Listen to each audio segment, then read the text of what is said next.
everyone to the debate.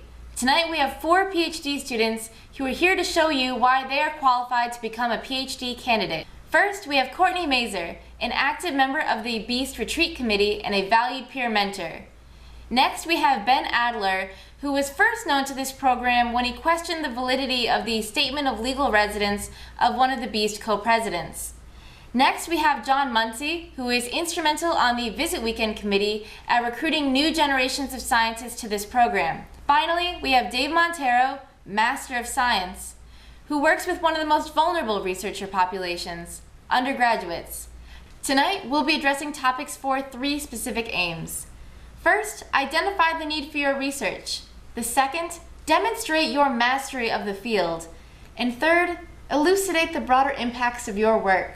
But first, each candidate will have 30 seconds to make an opening statement about the topic of their research. We will start with Courtney Mazer. Well, thank you, Katie. I think the central question of tonight's debate is really what kind of program we want to be and what kind of future we want to build together. I believe that we need scientists who are mentors, who are collaborators, who have a demonstrated history of bringing funding to the department. I believe that I fulfill these qualities of a great scientist and that I can help others to achieve their very best. Thank you, Katie, for that introduction, and thank you all for being here tonight. To produce great results, we must have great people. I want to bring science back to the middle class, back to the hard-working graduate students, back to the laboratory technicians, and back to those poor postdoctoral researchers. In the last 18 months alone, the top 1% of labs have received 99.9% of the publications in the highest ranked journals. Let me be clear.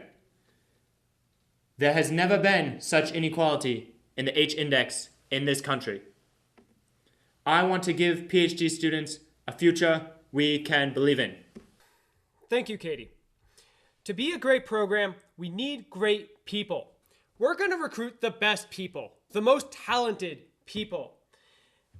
And no surprise to any of you, I am proud to say that I am one of these people. But Crooked Stanford has been out publishing us. They are stealing our papers. They are stealing our postdocs. It's a disaster. But fortunately, I have a super secret mega lab collaboration that has been publishing in the best journals, the biggest journals. And with me, I will make BEAST great again. This is what BEAST looks like. This is what a graduate student revolution looks like. Every day, our students face countless challenges as funding becomes harder and harder to obtain. I strongly believe that fellowships should not just be opportunities, but rather a human right. Another issue extremely important to me is renewable energy, and I firmly believe that mandatory afternoon naps and free coffee are the best ways for us to renew our own energy, so we are able to face all of these challenges head on. All right, I still don't really know what any of you work on, but let's move on to our first question. Identify the need for your research, and this time we'll be starting with Ben. The current research paradigm in my field, and it is a really great paradigm, has been pretty good at producing results. We've been able to create some really fantastic yeast. The best yeast, genetically engineered to do whatever we want. But I want to improve this. I want to make even better yeast. I mean, I have presented at BMES. I have presented at New York. I have presented in China, Basin. They all agree that I have excellent work and I have excellent judgment. My work is going to change the paradigm of transcriptomics, of proteomics, of metabolomics, Thank you, Ben. of Thank you, Ben. omics, and Now, Courtney? cropomics. Well, as you may know, musculoskeletal diseases affect over 50% of Americans over the age of 18. Good, hard-working Americans who just want good jobs with rising incomes. My research will focus on the processes controlling the regulation of skeletal cell activity and homeostasis. I have spoken to the good people at Parnassus, at Berkeley, at Mission Bay, and they agree that this research will save taxpayers billions of dollars. Katie, let me tell you something that no other candidate has told you. We are all made of cells. Without those founding elements, each and every one of us, there would be no us. I will be doing a grassroots study of the mechanisms underlying embryonic stem cell differentiation. This research will have huge implications in the future of regenerative medicine in this country. All right, thank you, John. Dave? Thank you, Katie.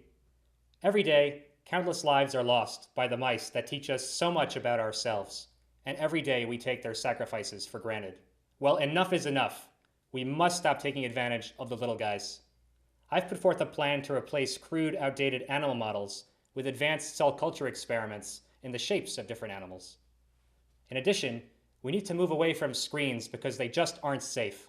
Drug screens, computer screens, they hurt us all. The only safe ones are the ones that go on Windows.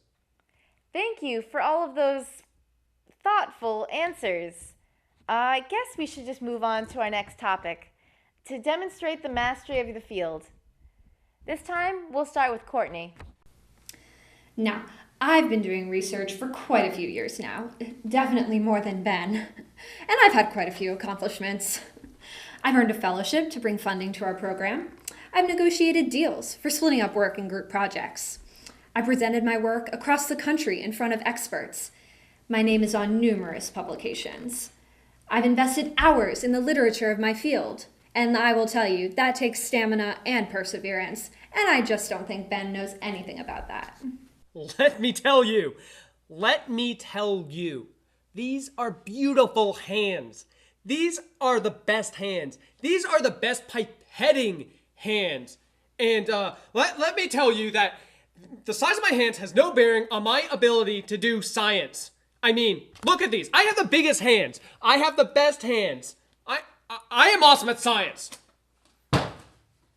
Well, at your last lab meeting, you showed that your system doesn't even have a positive control. Can you really conclude anything? Who said that? They're wrong. The data said that. Wrong. All of the data. Wrong. Actually, no, wait, call Kristen. John? Let me take this time to point out that I have more research experience than any other candidate who stands before you tonight.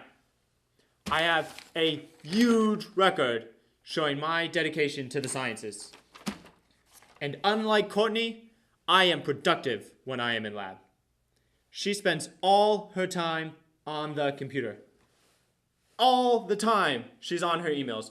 Courtney, I am sick of your damn emails. The American people are sick of your emails.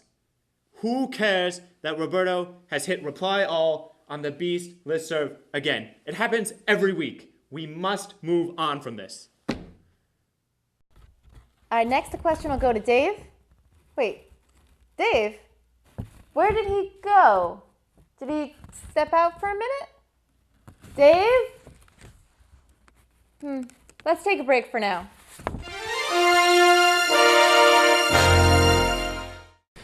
Katie, the students here tonight are representing both sides of the Bay Area with their calls to action. Hot topics tonight have been, should we ban quals, debt-free transit, and whether or not CRISPR technology should be accessible in all countries. I'm actually really surprised I don't see any signs asking for free food because this has been a topic that has divided PIs and the graduate students for a long time. I'm supporting Ben because he promised he's going to build a wall between UCSF and Stanford, and NSF is going to pay for it. I'm looking for a strong, powerful woman to represent my interests in science. That's why I'm voting for Courtney. I'm voting for John because he promised me I can graduate in 4 years with 8 publications, so vote Johnny and not her. Dinosaurs are people too, and I vote Dave because he has promised that green dinosaurs will be part of the civil rights platform for all.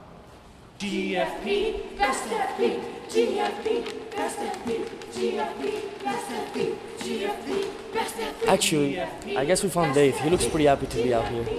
This was Roberto Falcon for DMSO Live TV. Back to you, Katie. The next question is to please describe the broader impacts of your work on society and on groups that are traditionally underrepresented in science. I have been to some of these elementary schools around here. It is so depressing. I mean, some of the first graders don't even know what a cell is. It's a shame, really.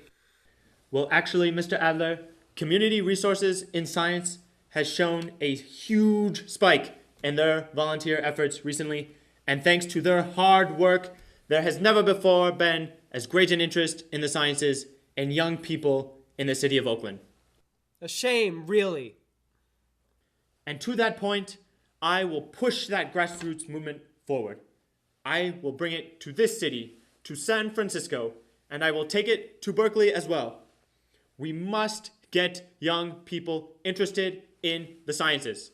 We've all seen the pictures of the kids at the Bay Area Science Festival. They're just having a blast getting the DNA out of a banana. They always ask me, what should I be when I grow up? And I tell them, keep working hard, invest yourself in science, and you too could still be in school at the age of 30. Well, that concludes our first PhD debate. Please join us again in 3 to 5 years when maybe we'll graduate.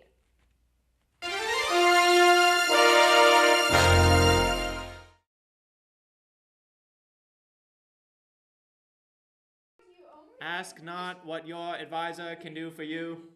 Ask what you can do for your advisor. Oh, a fly. Wait, we gotta get a fly on Courtney's face. Karen. Foodomics. Thanks, Ben. Of chairomics. Of BMESeomics.